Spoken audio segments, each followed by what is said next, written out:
तो दोस्तों शुरू करते हैं आज की न्यूज। पहली खबर जो आ रही है वो है नागपुर से, जहां पर 120 मीटर की विड्थ फाइनलाइज हो गई है, लॉक कर दी गई है for the Nagpur outer ring road project. तो दोस्तों शहर के नीड जो बढ़ रही है अर्बन एक्सपांशन के हिसाब से, फ्यूचर इंफ्रास्ट्रक्चर के हिसाब से, और फ्यूचर में अगर एक्सपांशन करना पड़े तो रिपीटेड लैंड एक्विजिशन में दिक्कत न आए, इसके लिए ये काफी चौड़ा right of way initially he decide कर दिया गया है Nagpur metropolitan region development authority के द्वारा। इसके अलावा मल्टीपल फ्लाईओवर्स तो बनने ही वाले हैं जो एक्सक्लूसिवली ओआरआर के ट्रैफिक के लिए होंगे, ताकि अनइंटरप्टेड सिग्नल फ्री रूट हो। साथ साथ समृद्धि महामार्ग के साथ इसके मल्टीपल इंटरचेंजेस होंगे और कई दूसरे इंपोर्टेंट हाईवेज वगैरह जो जाते हैं वो भी यहाँ पर इंटीग्रेट किए जाएंगे। साथ साथ जो राइट ऑफ वे है उसमें यूटिलिटी कॉरिडोर भी बनाया जाने वाला है, जो water supply, sewerage, gas pipelines, power cables, optical fibre और रोड सर्विस के लिए जो दूसरी चीजें जरूरी है मेंटेनेंस वगैरह के हिसाब से, इनके लिए पहले ही प्रोविजन देगा ताकि कोई भी डिसरप्शन यहाँ से न आए। तो ये एक बहुत ही ज्यादा वेल प्लान प्रोजेक्ट नागपुर में बनता हुआ नजर आ रहा है। अगली खबर दोस्तों जो आ रही है वो है राजस्थान हाईकोर्ट के द्वारा दिए गए एक इंपॉर्टेंट डिसीजन से रिलेटेड, जहां पर कोर्ट ने अप्रूव कर दिया है land acquisition for the proposed forward composite aviation base FCAB Shri Ganganagar district. तो दोस्तों ये हमारे बॉर्डर के पास का इलाका है और यहाँ पर जो फार्मर्स है इन्होंने कहा था कि इनकी लाइवलीहुड पे चीजें इफेक्ट होगी, और ऑब्वियसली जब ऐसी कोई चीज बनती है तो यहाँ वहां से पैसा आके जो है केसेस फाइल किए जाते हैं चीजों को डिले करने के लिए। लेकिन कोर्ट ने ऑब्जर्व किया है कि नेशनल सिक्योरिटी के हिसाब से एक बहुत ज्यादा जरूरी प्रोजेक्ट है। 58 फार्मर्स की अपील थी, उसको जो है just a bundle of technical excuses बोला गया है और यहाँ पे लैंड एक्विजिशन की परमिशन दे दी है, जिसके बाद में यहाँ पर अब ये एयरफोर्स फॉरवर्ड बेस बन सकेगा। अगली खबर दोस्तों जो आ रही है वो है सेंट्रल गवर्नमेंट के एक अप्रूवल से रिलेटेड, जहाँ पर द एनवायरमेंटल अप्रेजल कमेटी जो मिनिस्ट्री ऑफ एनवायरमेंट के अंतर्गत आती है, फॉरेस्ट एंड क्लाइमेट चेंज जो है, उन्होंने Dulhasti stage 2 hydroelectric power project के लिए अप्रूवल दे दिया है, जो जम्मू एंड कश्मीर में बनेगा at the value of ₹3,277.45 crore rupees. Chenab नदी के रिवर पे ये बहुत बड़ा एक डैम होगा जो ऑब्वियसली हाइड्रोइलेक्ट्रिक पावर भी जनरेट करेगा, और इंडस वाटर बेसिन जो है उस पे बेसिकली ये पावर जनरेशन किया जाएगा following the Pahalgam terrorist attack. आप जानते हो इंडस वाटर ट्रीटी सस्पेंड कर दी गई थी, जिसके बाद में जो लंबे समय से हमने अबेयंस में रखे हुए प्रोजेक्ट्स थे उनको वापस रिवाइव किया गया, और इसके अंतर्गत जो भी पानी पाकिस्तान साइड में जाता है उसको रोकने के लिए बड़े बड़े प्रोजेक्ट जो है, और ऑब्वियसली ये जो हमारा हम खुद पानी ले नहीं पा रहे थे पंजाब और आसपास के रीजन्स के अंदर, जम्मू रीजन्स के अंदर जो जाने दे रहे थे हम आगे, वो अभी यूटिलाइज करने के लिए, साथ साथ उसमें पावर बनाने के लिए ये डिसीजंस तेजी से लिए जा रहे हैं। हालांकि एक सिंपल डैम बनने भी 10 साल लग सकते हैं, अच्छे टाइम में भी, तो ऑब्वियसली एक लॉन्ग टर्म प्रोजेक्ट ही होगा। अगली खबर दोस्तों ये स्टेट ओन NBCC से रिलेटेड, जिनको मिलने वाला है 21.23 एकड़ का land parcel in south Delhi following the settlement dispute with Delhi government and company. तो दोस्तों दोनों के बीच में इशू चल रहा था और जमीन का यहाँ पे लेन देन था, और यहाँ पे NBCC 220 करोड़ रुपए दिल्ली सरकार को पे करेगी, जिसके बाद में ये जमीन इनको मिलेगी। और ये प्लॉट का एस्टिमेटेड रेवेन्यू 8,500 करोड़ का है, क्योंकि NBCC यहाँ पर एक mixed use real estate project बनाएगी। अब एक लंबे समय से पेंडिंग लिटिगेशन था, जहाँ पर सुल्तानपुर घितोरी विलेज दिल्ली के पास में जो है वहाँ पे कुछ लैंड एक्सचेंजेस हुए थे, जिसके अंदर कुछ चीजें प्रॉमिस की गई थी, फिर ऑनर नहीं हुई वगैरह वगैरह। लेकिन यहाँ पे ये चीज डिस्प्यूट सॉल्व हुई है। लेकिन इसका मतलब ये भी है कि साउथ दिल्ली, जहाँ पर बेसिकली कोई नया डेवलपमेंट होता नहीं है, वहाँ पर एक बड़ा डेवलपमेंट देकर जो है थोड़ी सप्लाई रियल एस्टेट मार्केट में आते हुए नजर आएगी। अगली खबर दोस्तों ये दिलीप बिल्डकॉन से, जिन्होंने 3,400 करोड़ का एक कॉन्ट्रैक्ट जीता है from Adani road transport for Gangapath project in Bihar. तो दोस्तों ये रोड प्रोजेक्ट जो है ये सुल्तानपुर, भागलपुर, सबौर इन रीजन को कनेक्ट करेगा, और जो Bihar state road development corporation है उनके द्वारा EPC engineering program and construction इस मॉडल पे ये काम जो है वो लिया गया है। 41 किलोमीटर का ये रोड है और 42 मंथ्स का इसका एस्टिमेटेड टाइम है कंप्लीशन के लिए। अगली खबर दोस्तों ये जयपुर से, जहाँ पर जो ग्रीनफील्ड प्रोजेक्ट्स है वो एक्सेलरेट होते हुए नजर आ रहे हैं, स्पेशली एक्सप्रेसवे प्रोजेक्ट्स। तो NHAI के ऑफिसर्स ने डायरेक्ट कर दिया है for the land acquisition for the proposed projects in Rajasthan. तो दोस्तों यहाँ पर ऐसे मल्टीपल प्रोजेक्ट्स है, जेवर, जयपुर, बीवार, पाचपादरा, जयपुर किशनगढ़, चित्तौड़गढ़ बाईपास, अलवर, भरतपुर, आगरा रोड्स वगैरह, जहाँ पे मल्टीपल अलग अलग कनेक्शन और स्कोप ऑफ वर्क है। तो इनके लिए थोड़ा डिले हो रहा था, लेकिन अभी जो है काम NHAI के द्वारा शुरू कर दिया जाएगा, और राजस्थान गवर्नमेंट ने भी सपोर्ट दे दिया है। आज के आस पीटी सवाल के बारे में बात करें तो अनजान राजवंशी पूछते हैं, sir do you think civic sense and cleanliness in India will improve once we reach around $5,000 per capita income? I've noticed countries like Vietnam and Indonesia change a lot after economic growth. Even things like unnecessary honking reduce. Just genuinely curious if this makes sense. देखो क्या होता है ना, 2-3 चीजें बढ़ती है per capita income raise होने के साथ साथ। पहली बात, गवर्नमेंट के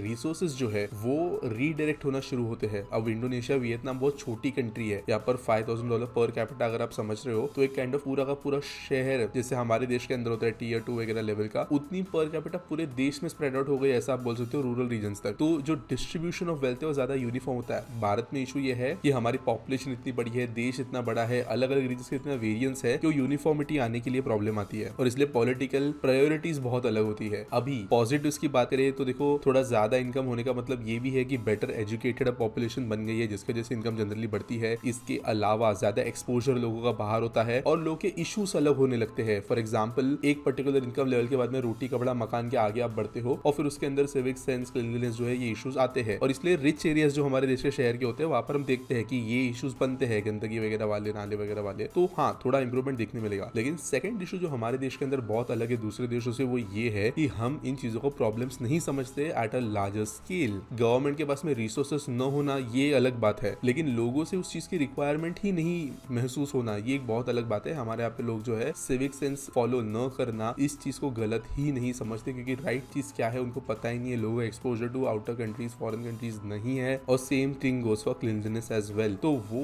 थॉट बदलना अब गवर्नमेंट का काम है, which is like an opposition to your own vote bank वाला काम। फाइन्स लगाना, चीजों को स्ट्रिक्ट करना, एक्शन लेना गलत चीजों पे, ये चीजें पॉलिटिशियंस नहीं करना चाहते, क्योंकि उनको अगले इलेक्शंस में जीत आना है। और हमारे यहाँ पे लोग ऐसी चीजों को सपोर्ट नहीं करते, तो ऑब्वियसली ये चीजें जो है सोशली इंप्लीमेंट करना ज्यादा मुश्किल होगी। तो भारत में 5000 मेरे हिसाब से वो आंकड़ा नहीं होगा। हालांकि शहरों के अंदर ज्यादा बड़ा ग्रोथ देखने मिल सकता है इंप्रूवमेंट के अंदर, क्योंकि तब तक हमारी जीडीपी पर कैपिटल शहरों में काफी ज्यादा होगी। लेकिन लॉन्ग टर्म में ये बहुत ज्यादा और पूरा का पूरा पॉलिटिकल नैरेटिव शिफ्ट होने की जरूरत पड़ेगी। उम्मीद करता हूं आपको सवाल का जवाब मिल गया होगा। आपके पास कोई सवाल है तो आप कमेंट सेक्शन में मुझे पूछ सकते हो। कोई न्यूज अगर आपके पास सबमिट करने के लिए है तो डिस्क्रिप्शन में आपको उसके लिए एक लिंक मिल जाएगी। चैनल को सब्सक्राइब करें, वीडियो को लाइक करें और मिलेंगे अगले वीडियो में।